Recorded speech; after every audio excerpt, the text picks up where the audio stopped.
Assalamualaikum warahmatullahi wabarakatuh. Alhamdulillahirabbil alamin. Pada kesempatan kali ini di pertemuan yang kedua kita akan membahas mengenai teori otomasi dan robotika.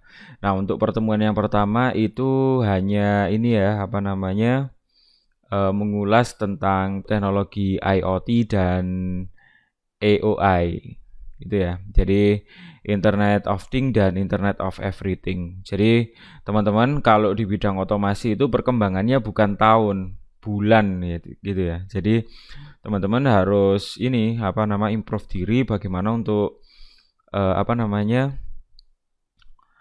dapat mengikuti teknologi yang terbaru. Jangan sampai kalian di teknik otomasi tapi gaptek ya atau gagap teknologi, sehingga teman-teman ketika ada teknologi yang baru itu teman-teman susah untuk beradaptasi.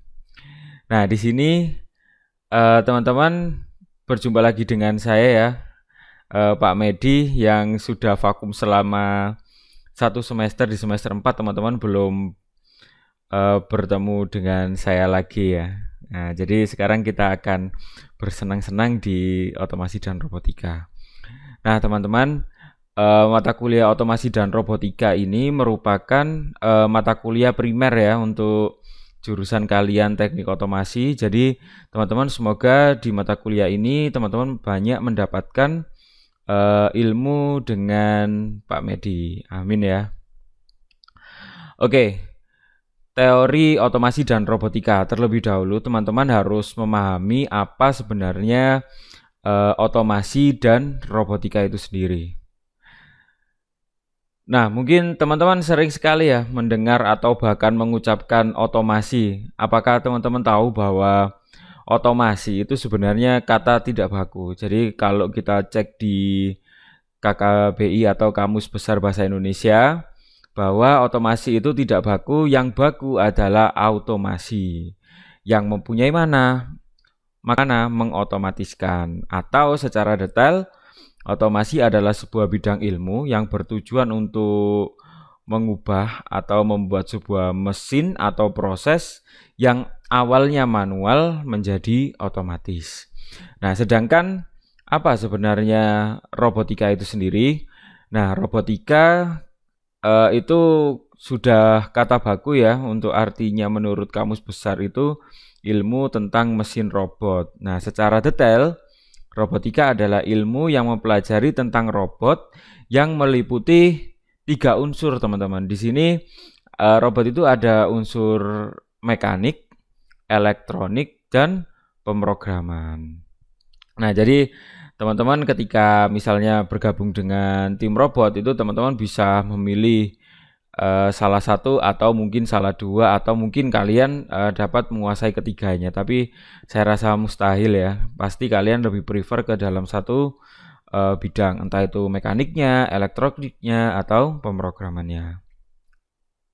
Nah, kemudian yang selanjutnya, otomasi itu berasal dari kata otomatis, atau dalam bahasa Inggris automation or automatic control is the use of various control system for operating equipment and other application with minimal reducement human intervention, and some process have been completely automatic.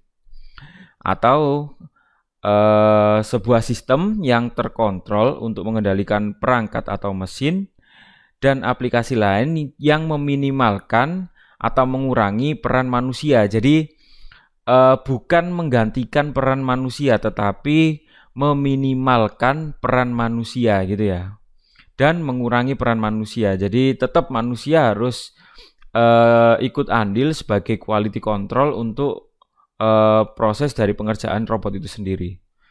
Dan yang berikutnya ada bagian tempat kerja yang sepenuhnya dan ada beberapa bagian dapat bekerja sepenuhnya secara otomatis. Jadi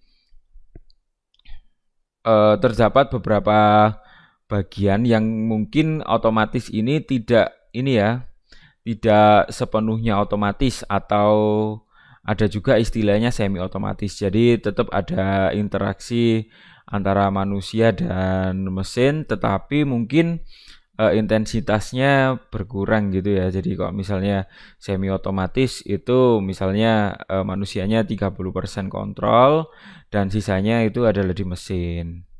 Nah, sedangkan untuk yang full otomatis biasanya 100% itu dilakukan oleh mesin. Nah, kemudian yang berikutnya adalah mengenai robot. Apa sebenarnya robot itu sendiri?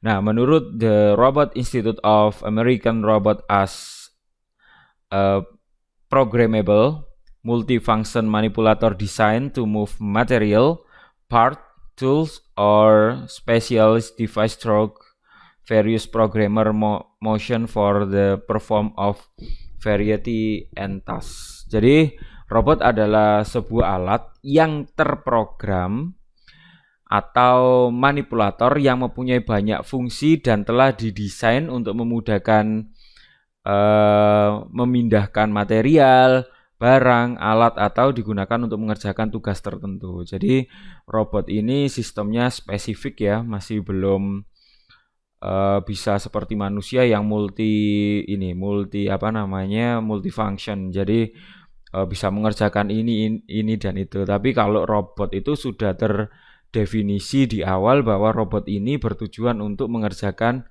kegiatan A, B, atau A saja atau B saja, seperti itu teman-teman. Nah, sedangkan kalau misalnya kenapa kok otomasi disandingkan dengan robotika pada mata kuliah ini? Nah, secara konsep korelasi, otomasi adalah sebuah sistem yang otomatis adalah sebuah sistem yang terkontrol untuk mengendalikan perangkat, sedangkan robotnya itu adalah bagian dari sistem otomatis itu sendiri, teman-teman. Jadi seperti itu ya, sudah punya bayangan ya. Jadi kalau otomatis itu sebuah sistem yang general. Nah, di dalam general itu kan ada khusus. Nah, khususnya itu yang kita sebut sebagai robot gitu ya, teman-teman. Nah, sudah saya bilang tadi, bagian dari sistem otomatis yang mempunyai tugas khusus yang terdiri atas 3 komponen utama, mekanik, elektronik, dan komputer. Nah, teman-teman, jika kalian sering sekali ya, mungkin kalian pernah mendengar robot akan menggantikan manusia. Jadi sebenarnya itu salah ya. Ini konsep ini sudah dijelaskan sejak tahun 1942 oleh Isaac Asimov yang menulis sebuah cerita fiksi ilmiah mengenai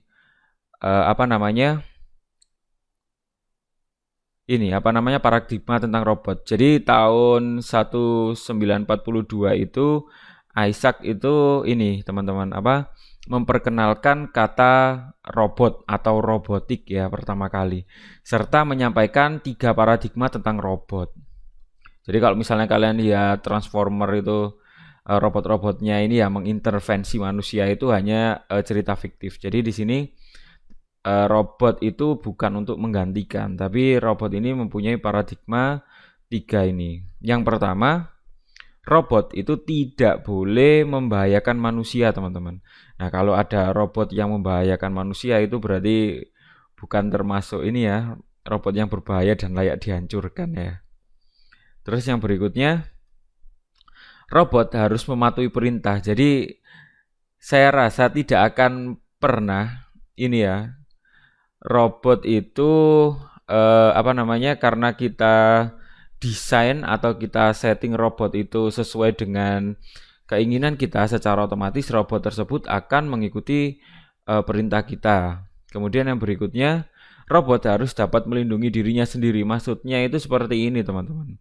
Jadi ketika ada intervensi dari luar, robot itu kan mempunyai sensor. Nah, sensor itu yang akan berusaha mengadaptasi dari dari intervensi dari luar. Misal kalian punya robot humanoid ya. Jadi robot humanoid itu ketika mau terjatuh, sensor mendeteksi. Nah, sensor tersebut datanya akan diolah oleh microcontroller sehingga badan dari robot akan otomatis menyesuaikan sehingga terdapat kestabilan itu sendiri. Jadi seperti itu maksud dari poin yang ketiga. Nah, tetapi Ini kan paradigma yang tercipta tahun 1942. Nah, kita tidak tahu lagi 30 tahun atau 50 tahun lagi ke depan itu seperti apa untuk teknologi robotnya, ataukah mungkin seperti ini ya, film-film Transformer dan sebagainya yang robot itu mengintervensi manusia, kita tidak tahu gitu ya.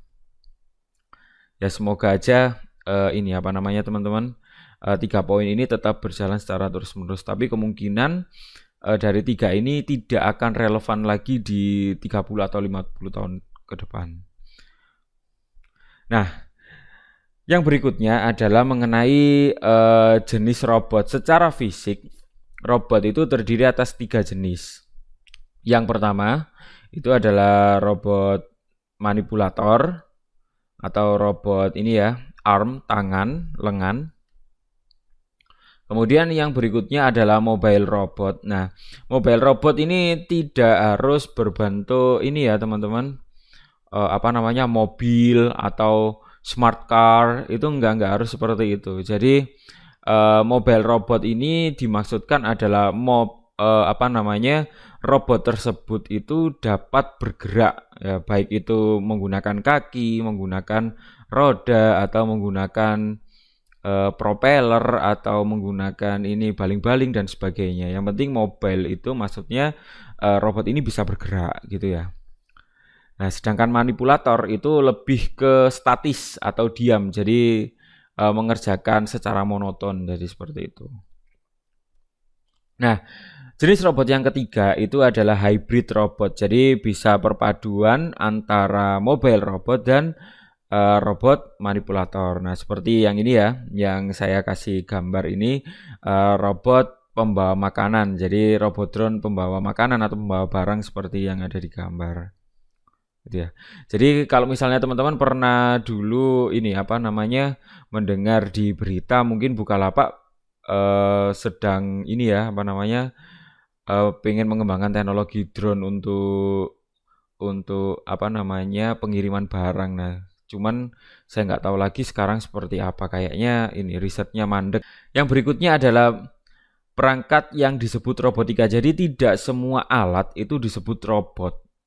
Nah, yang disebut robot itu harus mempunyai 4 ini teman-teman, persyaratan. Nah, yang pertama adalah penginderaan dan persepsi, atau robot itu dilengkapi dengan sensor sehingga dapat merespon informasi dari luar. Nah, seperti tadi yang Pak Medi bilang bahwa misalnya saya punya robot humanoid. Nah, robot humanoid ini ketika ingin jatuh, sensor membaca, maka sensor tersebut akan mengirim data ke controller dan controller merespon untuk menggerakkan servo atau bagian robot sehingga robot kembali stabil. Nah, kemudian yang kedua adalah dapat melakukan tugas yang berbeda, teman-teman ya. Jadi mungkin dapat bergerak atau memanipulasi atau melakukan suatu kegiatan fisik seperti memindahkan atau memanipulasi objek. Jadi memanipulasi objek ini maksudnya adalah merubah ya, atau merubah bentuk dari objek satu ke objek yang lainnya, atau menggabungkan objek itu yang disebut manipulasi. Nah, kemudian yang berikutnya, syarat yang ketiga adalah dapat diprogram. Jadi robot itu basisnya adalah programmable. Jadi bisa diprogram ulang. Tidak akan ada robot yang berjalan secara full analog atau menggunakan rangkaian elektronika apa namanya, murni, itu nggak akan ada. Jadi robot itu pasti adalah terprogram karena menggunakan mikroprosesor ya, atau prosesor. Kemudian yang berikutnya adalah yang keempat, berfungsi secara mandiri atau otomatis, atau bisa berinteraksi dengan manusia atau semi otomatis ya. Jadi robot itu nggak harus selamanya otomatis, bisa juga apa namanya, semi otomatis. Oke, sekian ya materi yang dapat Pak Medi sampaikan mengenai otomasi dan robotika di kesempatan kali ini. Semoga materi yang singkat tadi itu teman-teman ini ya dapat menambah wawasan ya mengenai otomasi dan robotika di mata kuliah ini. Terima kasih. Assalamualaikum warahmatullahi wabarakatuh.